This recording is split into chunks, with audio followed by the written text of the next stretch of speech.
इधर दुर्ग में 702 परिवारों पर बेदखली का संकट। जी हां, भिलाई स्टील प्लांट ने नोटिस जारी कर दिया है। पिछले 5 दशक से ये मजदूरों का परिवार यहां रह रहा है। सेक्टर 9 की कॉलोनी को खाली करने का नोटिस दिया गया। 2016 में हाईकोर्ट ने बेदखली पर स्टे लगाया था। सरकार को पुनर्वास का निर्देश भी दिया गया था।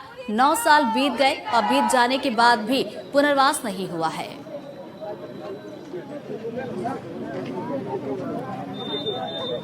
करने का साजिश चलेगा। भिलाई स्टील प्लांट के सेक्टर 9 में रहने वाले 700 से ज्यादा परिवार के ऊपर अब संकट के बादल मंडरा रहे हैं। मैं आपको बता दूं कि इन परिवार को बीएसपी की ओर से नोटिस जारी किया गया है और इन्हें कहा गया है कि आप घर जल्द से जल्द खाली करें, अन्यथा बलपूर्वक आपसे खाली करवा दिया जाएगा। फिलहाल इस पूरे 700 परिवार में तकरीबन 3,500 से 4,000 लोग निवास करते हैं और उनका कहना है कि हमें या तो विस्थापन दिया जाए या तो वक्त दिया जाए। फिलहाल क्या कुछ कहना है ये भी जानते हैं। क्या है प्रमुख मांगे आपकी, क्या ये हमारा विशेष रूप से मांग है कि वहां पर लगभग 702 परिवार हैं, उनको वहां व्यवस्थापन मिलनी चाहिए। दूसरा मांग है कि हमें उस बिल्डिंग से ना उजाड़ा जाए। तीसरा मांग है कि वहां पर 400 बच्चे अभी 6वीं से लेकर 12वीं क्लास है, उनकी पेपर है, इनको भी हमें ध्यान में सरकार को रखनी चाहिए, हमें ना उजाड़ा जाए। और आखिरी बात यह है कि हमें हाई कोर्ट से 2016 में स्टे मिला था, 2025 तक वो स्टे था। अभी हमको निचली अदालत से आने के लिए कहा गया है। हम चाहते हैं इस सरकार से कि निचली अदालत किस बात करता, क्या विस्थापन की कोई बात हुई थी वहां पे या किसी ने कुछ कहा था आपको कि हम कोई दूसरा व्यवस्था करेंगे, ऐसी कोई बात आई थी क्या? देखिए, इसमें जो मंत्री हुआ करते थे 2016 में प्रेम प्रकाश पांडे और सांसद हुआ करते थे ताम्रध्वज साहू, ये दोनों के बीच और ये निर्देशक बीएसपी भिलाई स्टील प्लांट का निर्देशक और नगर निगम भिलाई, ये चारों लोग के बीच में मीटिंग हुई थी। उसमें स्वीकृति भी हुई थी कि इनको 10 एकड़ जमीन दिया जाएगा, लेकिन वो 10 एकड़ जमीन आज तक मिला नहीं और वही सरकार हमें, वही बीएसपी हमें निकालने की तैयारी कर रही है। तो आप ये देखिए, इनको जो है सांत्वना दिया गया था कि हम आपको बसाने के लिए या व्यवस्थापन करने के लिए कोई दूसरी जमीन देते हैं, लेकिन नहीं दिया गया है।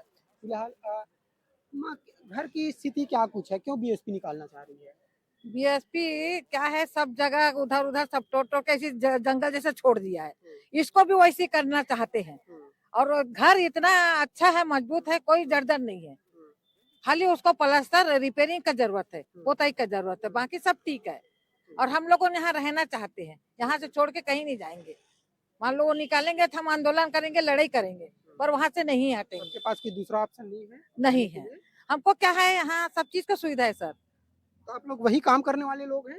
हाँ, यही काम करने वाले लोग हैं, यही काम करके निकले भी हैं, रिटायर हुए हैं। बीएसपी में था, बीआरपी में था, और वहाँ पे क्या है, हॉस्पिटल भी पास है, बच्चे लोगों का पढ़ाई भी पास है, सब चीज का सुविधा है।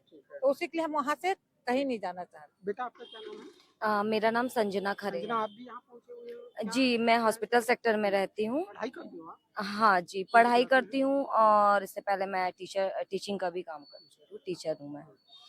तो हम वहाँ से, मेरी सबसे बड़ी समस्या ये है कि छोटे-छोटे बच्चे और हम नवयुवक की रोजगार में प्रभावित होगी। सबसे पहली बात तो बच्चों से बढ़कर कोई चीज़ नहीं होती और हमें कानून ने अधिकार दिया है, शिक्षा का अधिकार दिया है, जिससे वंचित हमारे बच्चे हो रहे हैं।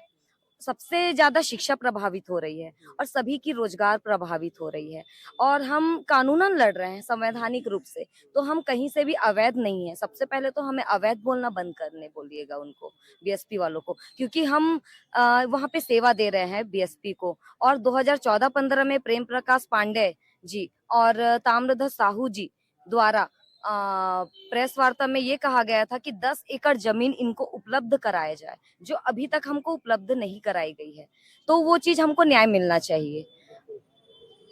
फिलहाल इनके ऊपर संकट के बादल मंडरा रहे हैं, अब आने वाले वक्त में देखना होगा। फिलहाल ये कलेक्ट्रेट पहुंचे हैं, कलेक्टर को ज्ञापन दिए हैं और तमाम अधिकारियों से भी गुहार लगा रहे हैं, लेकिन इनकी गुहार की मांग कब तक की जाती है ये भी देखना होगा।